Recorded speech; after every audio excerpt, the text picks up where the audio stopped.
Bom dia, boa tarde, boa noite. Quarta-feira, dia de falar de promessa. E aí, você está animado para saber mais essa promessa sobre perdão? É o último dessa série sobre perdão. Depois nós vamos começar o outro assunto de promessa. Eu ainda não defini o tema, mas na próxima quarta-feira vocês ficam sabendo qual será. É bom que faz um suspense, né? Hoje nós vamos ler a promessa de perdão que está em Apocalipse 1, versículos 5 e 6. Mas antes, vamos entregar este momento nas mãos do Senhor? Então vamos lá. Paizinho querido, graças te dou porque tu és bom e sempre nos ouve. Senhor, obrigada porque o Senhor é maravilhoso, o Senhor nos promete tanta coisa na tua palavra e o Senhor é fiel para cumprir cada uma delas, mas nós sabemos que nós temos a nossa contrapartida, porque precisamos fazer a nossa parte para que a gente alcance as suas promessas. E elas estão disponíveis para todos. Todos podem acessá-la. E a tua palavra diz que o teu fardo é leve e suave. Então, é muito melhor fazer a tua vontade do que fazer a nossa própria. Que cada um de nós possamos ter esse entendimento, que o Senhor nos ama, que a tua vontade é boa, perfeita e agradável. Então, por que fugimos tanto da tua vontade? Quanto, na verdade, se a gente entendesse bem o que é isso, todos nós estaríamos correndo para os teus braços, estaríamos todos acessando essa promessa. Ó Paizinho, que o teu Espírito Santo venha trazer luz aos nossos corações, às nossas mentes, para que a gente possa entender, o teu propósito para as nossas vidas, que a gente venha nos aproximar de ti por amor, não por medo, não por nenhuma outra coisa, senão por amor. Assim como o Senhor nos amou primeiro, Pai, que a gente também possa se chegar a ti com amor. A tua palavra ainda tem uma promessa para isso também. A tua palavra diz, porque ele se achegou a mim com amor, eu o livrarei e pô-lo-ei a salvo. Então eu não sei porque tanta gente tem vivido afastado de ti, tem vivido de forma a nem se lembrar de ti, a não ser nos momentos de sufoco, mas o Senhor quer muito mais do que isso, de cada um de nós. O Senhor quer nos resgatar, o Senhor quer nos salvar e quer um dia nos levar para morar eternamente contigo. E isso é maravilhoso. Que o Senhor possa abrir o nosso entendimento. Venha falar conosco através dessa palavra maravilhosa que transforma, que traz novidade de vida, para que a gente de uma vez por toda entenda que o Senhor nos ama e quer estar conosco. Toma-nos em tuas mãos. Que as tuas palavras possam sair da minha boca, Pai, que eu não venha falar nada de mim mesma, mas que o teu nome possa ser glorificado aqui neste quadro, onde irei falar da tua palavra. Te agradeço, em nome de Jesus, amém, amém. Como eu falei, nós vamos ler Apocalipse, capítulo 1, versículo 5 e 6. E aí vem dizendo assim... Vou ler na NVI, que eu achei melhor para a gente entender. Tá assim, ó. Aqui é o versículo 5 e 6. Mas eles estão dentro de um contexto onde João vinha escrevendo aqui para as igrejas, né, da Ásia, e aí faz parte dessa saudação que ele estava dando ali. Que aí, eu vou até ler o 4 para a gente entender que o contexto tá assim, ó. João, às 7 igrejas da província da Ásia, a vocês graça e paz da parte daquele que era e que há de vir, dos 7 espíritos que estão diante do seu trono e de Jesus Cristo, que aí entra aqui, ó, e de Jesus Cristo já é o versículo que eu vou comentar. E de Jesus Cristo, que é a testemunha fiel, o primogênito dentre os mortos, o soberano dos reis da terra. Ele nos ama e nos libertou dos nossos pecados por meio do seu sangue e nos constituiu reino e sacerdotes para servir ao seu Deus e Pai. A ele sejam glória e poder para todos sempre. Amém. Que maravilhoso, né? Então, gente, nesses 2 versículos, né, falando sobre perdão, eles trazem alguns pontos importantes que eu anotei aqui para trazer a nossa reflexão. Primeiro, ele vem citando aqui Jesus como uma testemunha fiel. O que é uma testemunha fiel? Testemunha fiel não é apenas aquela pessoa que fala a verdade sobre um fato, mas é alguém credível e veraz, que fala o que sabe e testemunha o que viu. No caso de Jesus, ele fala não somente do que viu, mas daquilo que fez ao se entregar por nós, né? Então, aquele é chamado de testemunha fiel. E por ele ter se entregado por nós, ao ressuscitar, ele se tornou, como fala aqui, ó, o primogênito dentre os mortos. Então, ele foi o primeiro a ressuscitar. Ele foi o primeiro a vencer a morte. Mas vai chegar um dia que nós também venceremos, quando ele vier na segunda vinda dele, buscar a igreja dele. Na palavra de Deus fala que os mortos salvos em Cristo ressuscitarão primeiro. Então, nós também iremos vencer a morte. Aí por isso que aqui vem falando, o primogênito dentre os mortos, né? Então, Jesus, aí aqui vem falando, ó, eu, soberano dos reis da terra. O que é soberano? É aquele que tem o poder e a autoridade suprema, né? Jesus, ele tem a supremacia, porque Deus assim o quis. Deus deu a Jesus o governo de todos os seres, né? Então, Jesus é o nosso rei.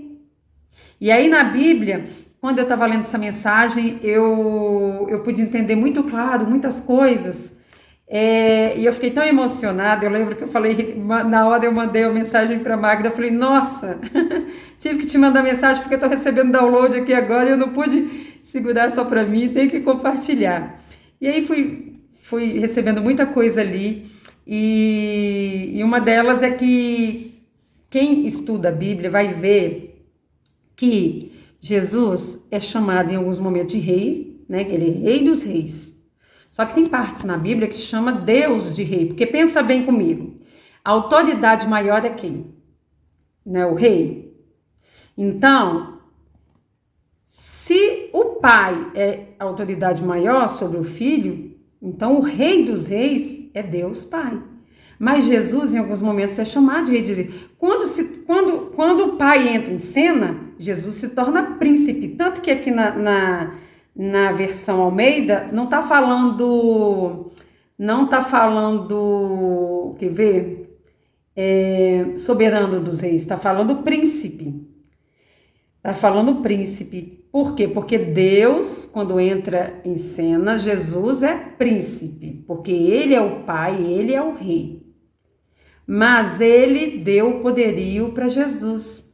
E Jesus veio numa missão que ele ainda está na missão, porque ele ainda está trabalhando, ele morreu para nos salvar, e depois, quando ele vier, na segunda vinda dele arrebatar a igreja, quando ele vencer a morte, quando ele vencer tudo, ele vai devolver o poderio para Deus.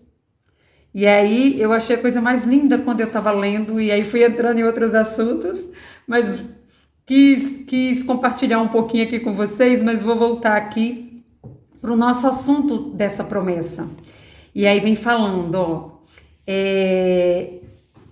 quando aqui fala, né, que Jesus é essa fiel testemunha, ele é primogênito dentre os mortos, é soberano dos reis da terra. Então eu até coloquei aqui, ó, não estamos falando de uma testemunha qualquer, nós estamos falando do nosso Senhor, nós estamos falando de Jesus, aquele que nos resgatou, aquele que não poupou esforços, que veio passar por tudo aquilo que a gente passa aqui nessa terra, para poder depois ainda entregar a vida dele em nosso favor. Então, ele nos amou, um amor tão grande que é imensurável, não tem como a gente medir.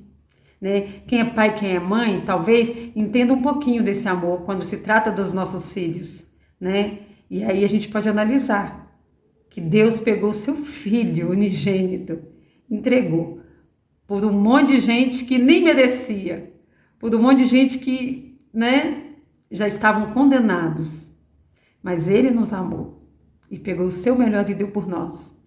Então, esse amor que às vezes até nos constrange, ele tem algo a nos dizer. Eu até coloquei assim, ó, que aqui na segunda parte, né? A primeira parte vem falando sobre a testemunha fiel, e na segunda parte vem falando do quanto que Ele nos ama, ao ponto de ter derramado seu próprio sangue para que pudéssemos ser livres do pecado. Você tem noção do quanto você é amado? Do quanto você é amada? Você já parou para pensar sobre isso?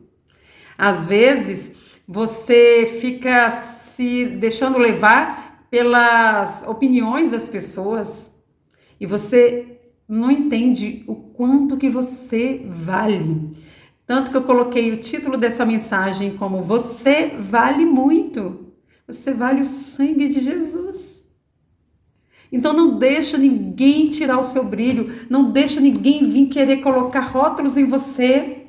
Eu até coloquei, ó, não permita que o seu senso de valor não se baseie nas opiniões e atitude dos outros, ou no modo como te tratam. Não deixe. Nem na sua aparência ou naquilo que você faz, isso não define o seu valor. Em vez disso, deixe que o seu senso de valor venha através de um relacionamento de intimidade com Deus, com Jesus, com o Espírito Santo, com a família celestial. Eles querem se relacionar com você. Jesus não veio aqui dar vida por você e ser só isso, não. Ele quer que você viva uma vida de intimidade com Ele. Ele quer ser aquele que te socorre nos momentos de aflição, mas quer ser aquele também que se alegra com você nos momentos bons. Ele quer que você tenha com Ele uma comunhão ao ponto de que tudo seja compartilhado, momentos bons, momentos ruins. Não é mesmo? Todo relacionamento é assim, é como uma união de um casamento, na alegria, na tristeza, na saúde, na doença. Assim deve ser. É assim que deve ser. Então, quando aqui vem falando que Ele é fiel testemunha, Ele é o primogênito dentre os mortos, soberano, e que Ele nos ama e nos libertou dos nossos pecados por meio de seu sangue. Qual que é a chave aqui para você acessar essa promessa? Aceitá-lo e reconhecê-lo como o único suficiente Salvador da sua vida. A partir do momento que você declara, você faz essa confissão de fé, que o reconhece como o único suficiente Salvador da sua vida, você acessa essa promessa de perdão dos pecados, de libertação dos pecados por meio do sangue de Jesus. E aí você vai passar a acessar aqui, ó, nos constituiu reino e sacerdotes para servir a seu Pai, a Deus, que é Pai do nosso Senhor Jesus Cristo e nosso Pai. E aí, ó, Jesus, ele eleva o nosso status, né? A partir do momento que a gente o declara como nosso único e suficiente Salvador, ele eleva os nossos status e nos chama para um reino e um sacerdócio. E esse reino não é só habitar e desfrutar com Deus, mas para reinarmos ao lado de Jesus. Na palavra de Deus fala que nós iremos reinar ao lado de Jesus, porque nós somos a noiva de Cristo. Então nós iremos reinar ao lado de Jesus. E o sacerdócio, que vem falando aqui, ó, constitui o reino e sacerdotes. Sacerdote significa poder e autoridade. Esse poder e autoridade é do nome de Jesus. Jesus veio e Ele subiu e nos deixou. Tanto que Ele falou assim, em meu nome vocês poderão fazer coisas maiores do que eu fiz. E o que Jesus fez aqui? Ele curou, Ele libertou. Então nós podemos ser fonte de luz na vida das pessoas, através de Jesus brilhando em nós. Nós podemos exercer esse sacerdócio, é um chamado para sermos representantes de Deus na terra, para que a gente venha representar Jesus. Quando a gente fala assim, somos cristãos, cristão quer dizer pequeno Cristo. A gente tem que seguir a vida de Cristo, fazer o que Cristo fazia, quer levar as boas novas, quer pregar o evangelho. Ele falou, ir de pregar o evangelho a toda criatura. E pregar Não é só falar do amor de Jesus, não é só você vir cá, como eu estou fazendo, ler a Bíblia e falar algumas palavras bonitas, desligo aqui a câmera e pronto, acabou. Não é isso. Pregar é com as atitudes principalmente.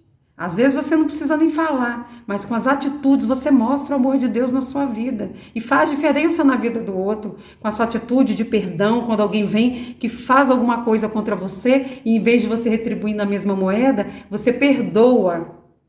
Você perdoa. E aí quando a pessoa precisa de você, você vai lá e estende a mão. Ah, essa pessoa na hora, aquilo vai mexer com ela. Vai mexer com ela. Porque ela não vai entender. Ela vai falar assim, o que essa pessoa tem de diferente de mim? Que eu tendo prejudicado ela, primeiro ela me perdoa. E agora eu estou precisando, justamente ela que eu prejudiquei lá atrás, que estende a mão para me ajudar. Vocês não têm noção. Vocês não têm noção do que é isso. E assim a gente vai pregando o evangelho a toda criatura. Na família, com os amigos, no trabalho, aonde a gente for, numa farmácia, num supermercado, sabe? Num posto de saúde, no médico. São nossas atitudes que falam mais alto. Não adianta você falar, mas não fazer. A palavra de Deus fala que a fé vem pelo ouvir, e ouvir a palavra de Deus. Ouvir a palavra de Deus, falar, aumenta a nossa fé. Mas o que de fato traz transformação para a nossa vida é colocar a palavra de Deus em prática. Porque de nada adianta a gente saber na teoria se a gente não colocar em prática. Nada vai mudar. Nada vai mudar. Porque no final das contas, o que conta são nossas atitudes. E aí, um representante de Deus, eu coloquei aqui, a função de um representante de Deus: servir, auxiliar, ajudar, oferecer, ser útil, né? Ou seja, pregar com as nossas atitudes. São nossas atitudes que sempre, no fim das contas, irão falar mais alto. Porque as pessoas estão sempre observando. Principalmente se você falar que é um cristão. Aí a atenção fica dobrada. Aí que eles prestam mais atenção mesmo. Vou ver se ela faz aquilo que ela faz. Vamos ver se tudo aquilo que ela tá falando, se é realidade na vida dela. É dessa forma que as coisas acontecem. Então, que a gente possa não só ouvir, não só falar do amor de Deus, mas que a gente possa viver esse amor a cada dia, que a gente venha acessar essa promessa e, de fato, ser um sacerdote, que a gente venha exercer esse sacerdócio na vida de todos aqueles que estão à nossa volta. Hoje eu te convido, se você ainda não se decidiu por Cristo, que você venha fazer essa decisão no dia de hoje. O que você tem a perder? Ele te ama. Tem prova de amor maior do que dar a própria vida por você? E talvez você é uma pessoa que fala assim, Jocélia, mas eu até acredito que Deus existe, mas esse negócio de Jesus ter vindo, é um Deus vindo, morrido para nos salvar, isso daí, para mim, Jesus é só um espírito evoluído, alguém que veio aqui e viveu, foi um exemplo, uma pessoa exemplar, mas eu não acredito nesse negócio de que Jesus veio para me salvar. Você pode ser, de repente, uma pessoa assim. E aí eu te falo, faça prova com Deus, conversa. Vai ter momentos de intimidade com Deus, separa aquele momento melhor do seu dia, todos os dias, e vai conversar com Ele, vai fazer perguntas, depois vai ler a palavra, Ele vai te responder, Ele vai te mostrar. Faça prova com Deus. Você não precisa acreditar em nada que as pessoas te falam, em nada. Tudo que você ouvir, se aquilo de alguma forma fez você pensar, vai tirar a prova com Deus. A Bíblia está cheia de exemplos de pessoas que Deus veio falar e que ela pediu provas. Pediu 1, 2, 3, sabe? Porque Deus conhece o nosso coração e sabe das nossas limitações. Deus não vai ficar constrangido ou aborrecido ou magoado com você, se você falar assim, Deus, eu não acredito nisso aqui não. Se isso aqui for verdade, eu quero que o Senhor me prove, me mostra. Porque eu quero viver uma vida segundo a tua vontade. Eu reconheço que tem um Deus que fez tudo isso daqui, mas tem muita coisa que ainda não entrou na minha cabeça. Então me mostra para que eu venha de fato aceitar Jesus como meu único, suficiente Salvador, tendo consciência do que eu estou fazendo. Não é aceitar só porque a Josélia está falando, não é aceitar só porque fulano falou que para herdar o céu eu tenho que aceitar Jesus e reconhecê-lo como único, suficiente Salvador. Não é isso. A fé não pode ser cega. Ela tem que fazer sentido para você. Eu não vou declarar uma coisa só porque alguém me falou que é daquele jeito, tem que ser. Não é mesmo? Então, no dia de hoje eu te convido a ter essa intimidade com Deus, a tirar as suas dúvidas, a tirar as provas que você precisa. Deus é um Deus de amor e Ele quer se revelar a você. Pode ter certeza que se você se achegar a Ele com amor, Ele te livrará, te colocará a salvo, mas mais do que isso, Ele irá se revelar para você, de forma que você vai começar a enxergar coisas que não enxergava antes, vai começar a perceber muitas coisas que antes nem percebia. E aí você vai experimentar a boa, perfeita e agradável vontade de Deus. Eu desejo que você faça um excelente dia, uma ótima quarta-feira para você, para toda a sua família. Se você gostou dessa mensagem, não deixa de colocar aqui o like, de colocar um comentário. Às vezes quer fazer uma pergunta, pode fazer. Se eu não souber, eu vou pedir socorro para Deus. Eu estou aqui também aprendendo junto com vocês. Compartilhe, manda para aquela pessoa que você gosta, que também vai ser impactado com essa mensagem, porque é assim que as coisas vão caminhando, um ajudando o outro, um compartilhando, outro compartilhando, e assim vamos fazendo essa grande corrente do bem, tá bom? Eu espero você aqui na sexta-feira, vou trazer um assunto maravilhoso na sexta-feira, já tô com a mensagem pronta. Nossa, a mensagem para sexta-feira ardeu muito no meu coração, e espero vocês lá então, para que vocês possam sentir a mesma alegria que eu senti no coração e também passar a ter a consciência que eu tive ao estudar sobre esse assunto. Eu sempre pedindo ali orientação a Deus do que trazer na sexta-feira, porque lá no início eu comecei com salmos e promessas. Eu falava sobre salmo na segunda, promessa na quarta, salmos na sexta. Depois, comecei todos os dias, segunda, terça, quarta, quinta e sexta. Era salmos segunda, quarta e sexta e promessas terça e quinta. Depois eu vi que eu não dava conta, diminuí para 3 dias e aí eu fiz uma mudança. E foi muito bom porque ficou salmos na segunda, na quarta, promessas e na sexta-feira é sempre um assunto aleatório que eu venho e peço orientação a Deus sobre o que falar. E às vezes eu começo a ler, começo a ver mensagens para me trazer alguma ideia de um tema para eu falar. E para a próxima sexta eu estava olhando um tema e nisso eu cheguei a anotar um título e fui estudar sobre aquele assunto. Nesse meio tempo veio, daquele assunto virou outro, e aí mudou o versículo, mudou tudo. Tinha uma conexão entre uma coisa e outra, mas assim é maravilhoso como a gente vê que Deus dirige nossos passos quando a gente se coloca à disposição dele. E essa mensagem de sexta-feira, ela não só trouxe alegria ao meu coração, mas trouxe também muita consciência. E não vou ainda falar sobre o que é, não deixar para vocês verem na sexta-feira, não vou dar spoiler, como o pessoal fala, então fiquem ligadinhos, sexta-feira eu estou aqui trazendo essa mensagem maravilhosa para vocês, tá bom? Até lá, fiquem todos com Deus. Tchau!